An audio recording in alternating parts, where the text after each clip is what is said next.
Corona విషయంలో ఆందోళన అవసరం లేదన్నారు ఏపీ వైద్య ఆరోగ్య శాఖ స్పెషల్ చీఫ్ సెక్రటరీ కృష్ణబాబు. ఏపీలో కోవిడ్ కేసు నమోదైన నేపథ్యంలో బిగ్ టీవీతో ప్రత్యేకంగా మాట్లాడారాయన. మామూలు రోజుల్లోనైనా 10 మందికి పరీక్ష చేస్తే ఒకరిద్దరికి పాజిటివ్ వస్తుందన్నారు. ఇలాంటి పరిస్థితినైనా ఎదుర్కొనేందుకు సిద్ధంగా ఉన్నామంటున్న కృష్ణబాబుతో మా ప్రతినిధి శివ ఫేస్ టు ఫేస్. ఆంధ్రప్రదేశ్లో ఒక కేసు కోవిడ్ నమోదైంది. రెండోది అనుమానాస్పదంగా కనిపిస్తుంది. ప్రస్తుతం వైద్య శాఖ ప్రిన్సిపల్ సెక్రటరీ కృష్ణబాబు అంతా ఉన్నారు. సార్, ఏంటి సార్ ఆంధ్రప్రదేశ్లో కోవిడ్కి సంబంధించి ఎట్లా ఉంది? అంటే మీ అందరికీ తెలిసిందే, ఓవరాల్గా సౌత్ ఈస్ట్ ఏషియాలో బాగా స్పైక్ వచ్చిందనే ఉద్దేశంతో టోటల్గా ఎంటైర్ గవర్నమెంట్ ఆఫ్ ఇండియా మిషనరీని అలర్ట్ చేసింది. సో దాని తర్వాత సింగపూర్ అండ్ తైవాన్ అలాగే చైనా వీటిలో కొంత స్పైక్ వచ్చిన తర్వాత మన కంట్రీలో చూస్తే కనుక సదరన్ స్టేట్స్లో ఎస్పెషల్లీ కేరళ, కర్ణాటక అండ్ మహారాష్ట్ర ఈ రాష్ట్రాల్లో మనకి అరౌండ్ 200 ఆడ్ కేసెస్ మనకి రిపోర్ట్ అయినాయి. సో మన స్టేట్లో ఇప్పుడు మన కేరళలో చూస్తే ఆల్మోస్ట్ 90 అబోవ్ అయినాయి. అలాగే మహారాష్ట్రలో కానీ ఇవన్నీ అయినాయి.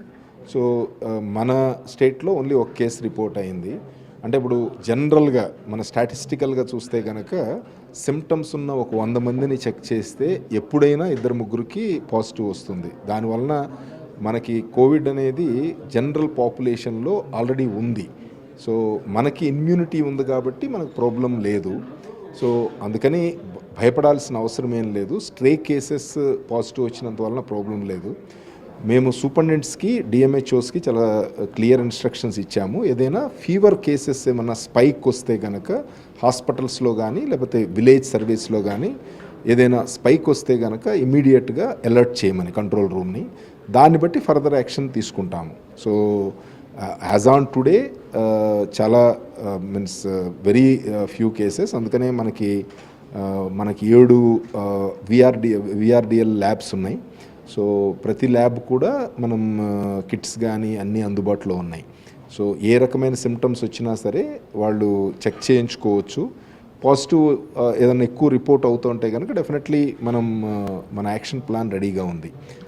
సార్, నిన్న ఈరోజు అంటే మీ వైద్య శాఖ నుంచి కూడా అప్రమత్తంగా ఉండాలి, గుంపులు ఉండకూడదు, సమావేశాలు జరగకూడదు, పెళ్ళిళ్ళు చేయాలంటే నోటిఫికేషన్తో గైడ్లైన్స్ ఇచ్చినట్టున్నారు కదా సార్? అది ఓన్లీ ఇంటర్నల్ సర్క్యులర్. డిపార్ట్మెంట్లో డైరెక్టర్ పబ్లిక్ హెల్త్ ఇంటర్నల్గా డిఎంహెచ్ఓస్కి అలాగే హెల్త్ స్టాఫ్కి అలర్ట్ చేస్తూ ఇన్స్ట్రక్షన్స్ ఇవ్వడం జరిగింది. సో అదేమి జనరల్ పబ్లిక్కి ఇచ్చిన అలర్ట్ కాదు. సో మేము కంటిన్యూస్గా మానిటర్ చేస్తున్నాము. ఏదైనా మన స్టాండర్డ్స్ ప్రకారం అంటే సిమ్టమాటిక్ రిస్క్ కేసుల్లో 2-3% కన్నా ఎక్కువ అయితే కనుక ఆటోమేటిక్గా మిగతా అలర్ట్స్ అన్నీ వస్తాయి.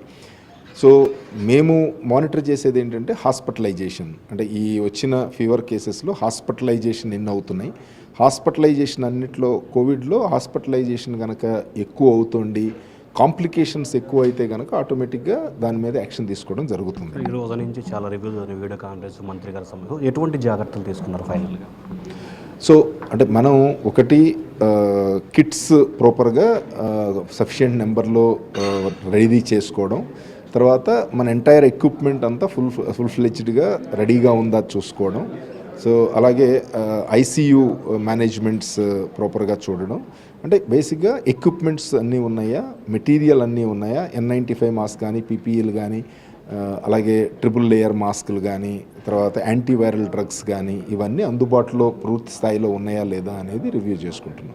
సో ఇది మొత్తం మీద చూసుకుంటే ఆంధ్రప్రదేశ్కి సంబంధించి కూడా పూర్తి స్థాయిలో కరోనా విషయంలో ప్రభుత్వం పూర్తి స్థాయిలో అప్రమత్తంగా ఉంది. ఎటువంటి విపత్కరమైన పరిస్థితులైనా ఎదుర్కొనేందుకు సిద్ధంగా ఉన్నాం. అలాగే ఇవాళ జరిగిన అనేక సమీక్షలకు సంబంధించి కూడా అన్ని రకాల కరోనా వస్తే మాస్కులకు సంబంధించి కానీ, ఆక్సిజన్కి సంబంధించి కానీ, మిగతా అన్ని రకాల అంశాలకు సంబంధించి పూర్తి స్థాయిలో అప్రమత్తంగా ఉన్నామని చెప్పి కూడా ఎంపీ కృష్ణబాబు చెప్తున్నారు.